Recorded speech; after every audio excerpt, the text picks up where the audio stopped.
തൃശ്ശൂർ പോലുള്ള ഒരു സ്ഥലത്ത് 2024 പാർലമെൻറ്റ് തെരഞ്ഞെടുപ്പിന് ശേഷം ഉണ്ടായ മാറ്റങ്ങൾ BJPക്ക് അനുകൂല ഘടകമാവുന്ന തരത്തിലോട്ട് കാര്യങ്ങൾ മാറിയതും ഇടതുപക്ഷത്തിൽ നിന്നും വലതുപക്ഷത്തിൽ നിന്നുമൊക്കെ തന്നെയുള്ള നിരവധി പ്രവർത്തകർ ഉൾപ്പെടെ BJPയിലേക്ക് എത്തുന്ന തരത്തിലോട്ട് കാര്യങ്ങൾ മാറിയതുമൊക്കെ തന്നെ വളരെ വലിയ തോതിലുള്ള സ്വാധീനം BJPക്ക് തൃശ്ശൂരിൽ ഉണ്ടായിക്കഴിഞ്ഞിരിക്കുന്നതിൻ്റെ ഏറ്റവും വലിയ തെളിവാണ്.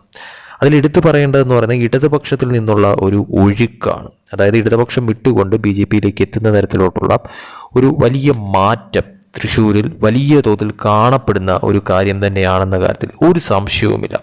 അതിൽ ഏറ്റവും എടുത്തു പറയേണ്ട മറ്റൊരു പ്രധാനപ്പെട്ട കാര്യമെന്ന് പറയുന്നത് DYFIയിൽ നിന്ന് പോലും BJPയിലേക്ക് ആൾക്കാർ വന്നെത്തുന്നു എന്നുള്ളതാണ്. മനസ്സിലാക്കാൻ സാധിക്കുന്ന ഒരു കാര്യമെന്ന് പറയുന്നത് ഇപ്പോൾ തന്നെയും DYFI ദീർഘകാലം DYFI ഭാരവാഹിയും CPM ലോക്കൽ കമ്മിറ്റി മെമ്പറുമായിരുന്ന ഗിരീഷ് ഇപ്പോൾ ഇടതുപക്ഷം പൂർണ്ണമായും വിട്ടുകൊണ്ട് ഇപ്പോൾ BJPയിൽ ചേർന്നിരിക്കുകയാണ്.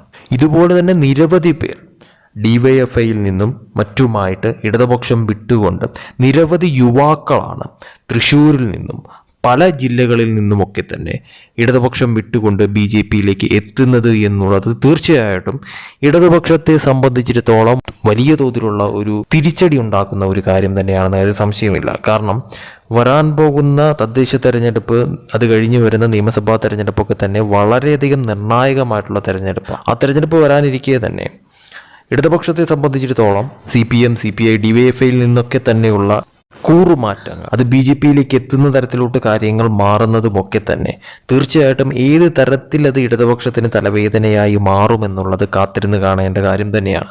അതോടൊപ്പം തന്നെയാണ് തൃശ്ശൂർ പോലുള്ളൊരു സ്ഥലത്ത് BJPക്ക് ഒരു MP ഉള്ള, അല്ലെങ്കിൽ BJPക്ക് ഇപ്പോൾ നിലവിൽ വളരെ വലിയ തോതിൽ സ്വാധീനമുള്ള ഒരു സ്ഥലത്ത് നിന്ന് പോലും ഇടതുപക്ഷത്തിൽ നിന്നൊക്കെ തന്നെയുള്ള ഈ വലിയ തോതിലുള്ള ഒഴുക്കുണ്ടാവുന്നത്. അതായത് ഇടതുപക്ഷം വിട്ടുകൊണ്ട് നിരവധി പേരാണ് തൃശ്ശൂരിൽ ഇതിനോടകം തന്നെ ഈ ഒരു കൊല്ലത്തിനുള്ളിൽ തന്നെ ഒട്ടനേകം പേരാണ് ഇടതുപക്ഷം വിട്ടുകൊണ്ട് BJPയിലേക്ക് എത്തിച്ചേർന്നത് എന്നുള്ളത് തീർച്ചയായിട്ടും BJP സംബന്ധിച്ചിടത്തോളം അവർക്ക് വരുന്ന തെരഞ്ഞെടുപ്പിൽ തൃശ്ശൂർ പോലുള്ള ഒരു സ്ഥലത്ത് നേട്ടമുണ്ടാക്കാനായിട്ട് സാധിക്കുന്ന ഒരു കാര്യമാക്കി മാറ്റാനായിട്ട് അവരത് ഉപയോഗപ്പെടുത്തുമെന്ന കാര്യം ഉറപ്പാണ്.